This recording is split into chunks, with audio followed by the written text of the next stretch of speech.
Assalamualaikum, malam teman-teman. Hari ini kita bahas yang kemarin berhutang ya, IPCC dan Elsa. Saya mau bahas tapi kemarin malah ngelantur kemana-mana, jadi sudah kelamaan videonya. Jadi sekalian aja hari ini kita selesaikan.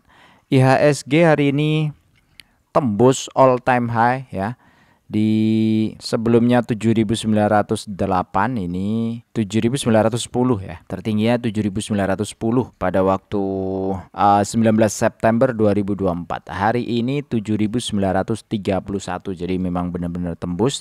Tapi openingnya ini ada gap 2 kali ya, bahkan 3 kali nih, 1, 2, 3. Ini ada gap sedikit-sedikit. Dan asing masih masuk, cuma volumenya hari ini lebih kecil daripada kemarin. Top value masih ada di Bank BCA, 1T hari ini net buy-nya. BRI turun ke bawah ya, 600 miliar, Telkom 800 miliar. Kemudian ada BMRI, jadi bank-bank masih masuk. Kemudian ada perusahaan-perusahaannya Pak PP ya. Sebelum kita ke review sahamnya, ini ada beberapa pertanyaan yang mungkin saya perlu jawab agak lebih cepat ya. Salah satunya adalah pertanyaan Mas Fajar Setiawan ini. Mudah-mudahan jadi amal jariah Bang. Saya baru mulai umur 35, nggak apa-apa ya Bang? Nggak apa-apa, nggak masalah. Mau umur berapapun mau mulai investasi itu boleh. Modal 1 juta, 10 juta, cuma pengen di tahun 2050 pulang kampung dapat dividen per bulan 5 jutaan Bang. Kira-kira harus invest berapa ya Bang per bulannya? Modal 10 juta, kemudian di umur 2050 berarti 25 tahun ya. 25 tahun lagi, jadi kira-kira umur 60 tahun ya beliau ya. Targetnya 5 jutaan per bulan. Nah, ini tergantung yield dividennya mau berapa. Kalau kita tetapkan 10%, ya yield dividen 10% gitu. Kemudian targetnya beliau bawa pulang setelah 25 tahun itu 5 jutaan gitu ya. 5 jutaan. Kira-kira 500.000 kah? Ya, ini Bang. 500.000, sorry, ini 5 jutaan ya. 5 jutaan per bulan, berarti itu setara dengan 9 jutaan per bulan nanti 25 tahun lagi atau di 2050 ya. Artinya sebulan kira-kira akan di 700 ribuan nabungnya. Setelah 5 tahun nanti naik menjadi 840, 5 tahun lagi nanti naik 1 juta, 5 tahun lagi 1,2, 5 tahun lagi jadi 1,4. Jadi setelah 25 tahun nanti jadi 1 miliar tabungan investasinya. Dengan syarat apa? Syaratnya konsisten, yieldnya 10% per tahun itu minimal, dan nabungnya juga konsisten. Itu dapat tuh sekitar 9,5 juta per bulan nanti setelah 25 tahun. Oke ya, Bang Fajar Setiawan, makasih. Saham jangkar buat dividen lu apa Bang?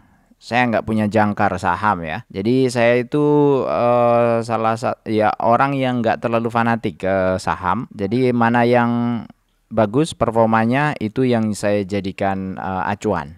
Kalau misalnya kurang bagus ya saya sisihkan dulu gitu ya. Ganti yang performanya bagus untuk cicil mencicilnya. Jadi switching terus sesuai dengan list saham yang saya punya. Artinya ada berapa? Kira-kira ada sekitar pilihannya itu mungkin sekitar 30-40 saham yang muter-muter ada di situ-situ aja. Jadi pindah-pindahnya ada di sana saja. Gitu ya, jangkarnya jadi banyak jangkarnya. Lah nggak konsisten dong Bang. Ya memang begitu, sesuai dengan sistem trade-nya saya sendiri yang saya pakai. Sistem investasinya saya punya sistem investasi itu gitu. Ya selama ini itu yang saya pakai dan nyaman saya pakai, ya udah gitu aja, udah terus-terusan gitu aja karena ngikutin protokol ya yang ada. Nah oke, daripada nanti jawab-jawab lagi nggak ke review, jadi sekalian aja kita review nih ya. IPCC itu PT Indonesia Kendaraan Terminal, ini laporan keuangan 30 Juni. Ini aset atau kas ini bagus ya, naik. Sepertinya ini aset lancar naik, nah, salesnya sepertinya juga naik nih, nanti kita lihat. Liabilitas aman, tidak kemana-mana ya. Liabilitas memang ada yang tinggi, tapi ini adalah utang dividen. Saya kok agak dejavu baca utang dividen. Saya pikir saya sudah pernah review IPCC ya. Apa belum ya? Ya oke lah. Kalau ngelihat di history kayaknya belum. Jadi di history ini kayaknya ini belum ya. Belum pernah sih harusnya. Oke, kita lanjut. Ekuitas juga aman. Nah, ini pendapatan operasi, ini salesnya naiknya luar biasa ya teman-teman ya. Kalau di persentase ini salesnya sekitar 15% dia naik. Beban pokok naik tapi sedikit sehingga laba brutonya naik. Ini 169 naiknya 24% laba bruto. Ini bagus banget ini PCC. Kemudian laba sebelum pajak penghasilan juga oke, sehingga laba per saham itu naik luar biasa ya, 62 dibagi 44 ya, kira-kira 40% dibandingkan kuartal yang sama. Kemudian saldo laba yang belum ditentukan penggunaannya 28, 24, 335, 332. Jadi ini progresif, bagus banget ya.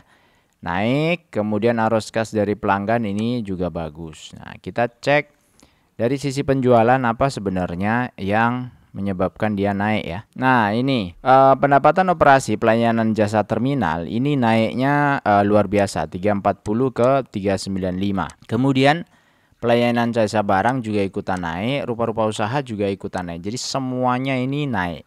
Kalau dilihat secara perusahaan dibandingkan 2024, ini posisinya Toyota Manufaktur Indonesia ini ya, Timin itu turun ya, 66 juta. Ini berarti disajikan dalam ribuan rupiah, berarti 66 miliar ini ya.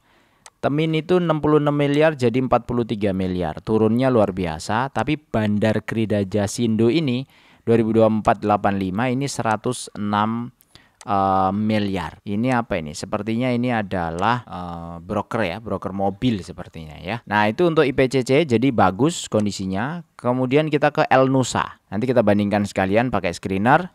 Kas setara kas aman ya, 2,9 juta. Berarti 2,9 miliar. Sorry. 2,9 T. 2,9 T ke 2,8 T. Jadi aset lancar masih ke 7 triliun. Aset tidak lancar 3,5 ini aman, tidak ada masalah. Liabilitas aman, beban oke aman. Kemudian liabilitas jangka pendek aman banget. Total liabilitas aman ya, nggak kemana-mana. Total ekuitas juga aman, nggak kemana-mana. Pendapatan, wah ini pendapatannya bagus ya, naik 69, naik 9%. Laba bruto naik 8%, bagus banget. Kemudian kalau laba per lembar saham, kok turun? Laba per sahamnya turun, ada apakah? Kita cek di sini. Oh, ini nih. Ini ada beban umum administrasi yang naik, beban penjualan naik. Kemudian pendapatan keuangannya turun, yang biasanya 128 dia 76. Jadi ini di Elsa ini tidak mencerminkan, penurunannya itu tidak mencerminkan kinerja operasionalnya dia ya. Operasional di sini maksud saya.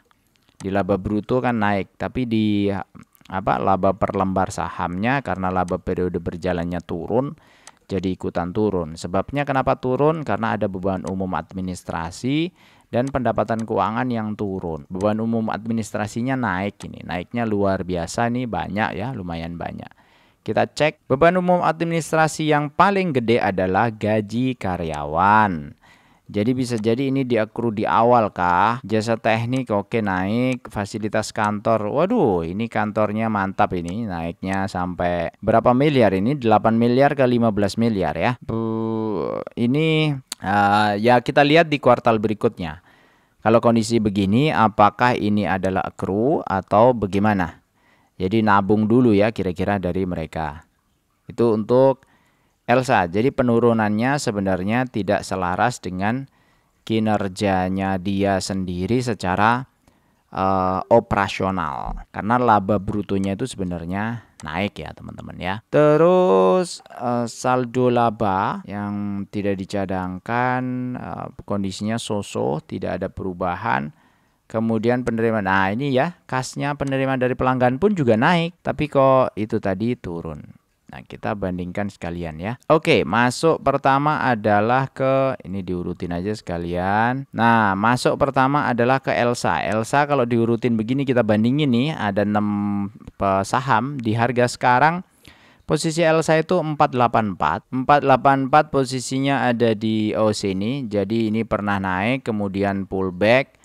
Sekarang sideways ya di angka 484. Lah kondisi sekarang itu yield dividen berpotensi adalah 7,6% atau 37. Kenapa itu dari EPS 92 dikali 40% ini ya. 40% adalah dividen payout rasionya. Ya, 92 kali 40 itu sama dengan 37. 37 itu dibagi harga sekarang 484 sama dengan 7,6%.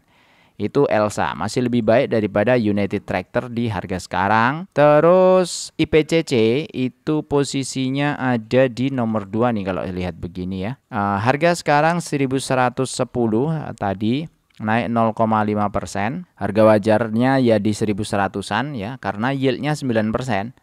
Jadi saya adalah orang yang mentargetkan yield itu sekitar 9% gitu. Ya, kadang-kadang berubah-berubah ya. Suka-suka kita, mau targetin 7, 8, 9, 10, 11, 12 itu suka-suka kita. Nah, dari kondisi ini EPS 125 kali 80, coba lihat IPCC.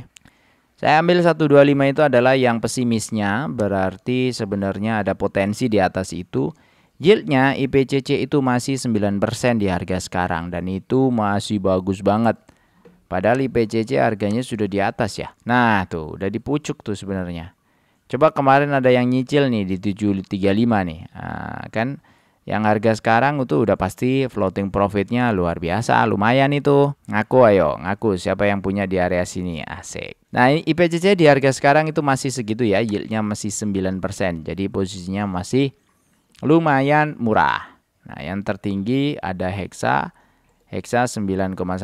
Hari ini Hexa naik 0,9%, 5475 ya. Itu adalah perbandingan saham. Jadi kita kalau masuk ke dividend for living, kita masukin yang IPCC aja yang 9% ya. 9% ini targetnya 10 juta per bulan. Kemudian nabungnya kira-kira 2 jutaan per bulan. Itu selama 25 tahun nabung. Kalau lihat 9% ini itu tercapai ya, targetnya warna merah dia ada di atas sedikit. Jadi setelah 25 tahun ya. Ini yield, investasinya jadi 2,6 M. Oh, ini kurang nih. Modalnya jangan 10 juta tapi 50 juta biar sama dengan yang sebelum-sebelumnya. Nah, ini jadi 22 juta per bulan. Jadi ke hit target 18 dapatnya sekitar 22 juta per bulan dengan syarat yield dividennya atau yieldnya equity atau porto itu 9%. Mau dapat dari dividen, mau dapat dari capital gain, intinya porto itu harus sekitar 9% kenaikannya setiap tahun. Saya kira cukup itu dari saya, semoga bermanfaat. Jangan lupa support di channel ini, bentuknya apapun, mau komen, mau like, mau dislike, mau subscribe, lonceng. Iya, yang sudah subscribe jangan lupa loncengnya dinyalain. Kenapa? Karena supaya nggak ketinggalan. Banyak yang ketinggalan video. Terus komen di komentar ya, tolong review ini, tolong review ini gitu. Padahal sebenarnya sudah saya review baru beberapa hari yang lalu. Kadang ada yang sehari sebelumnya baru di review, dia nanya di besoknya gitu. Udah pasti itu nggak di lonceng gitu. Jadi nggak dapat notifikasi dari YouTube-nya. Jadi kalau mau lihat channel ini ya setiap hari di lonceng saja, setiap saya upload langsung bisa dilihat ya. Lihatnya gampang, nggak bisa dilihat langsung, bisa didengerin karena saya ngoceh-ngoceh biasanya kan gini kan, dengerin aja.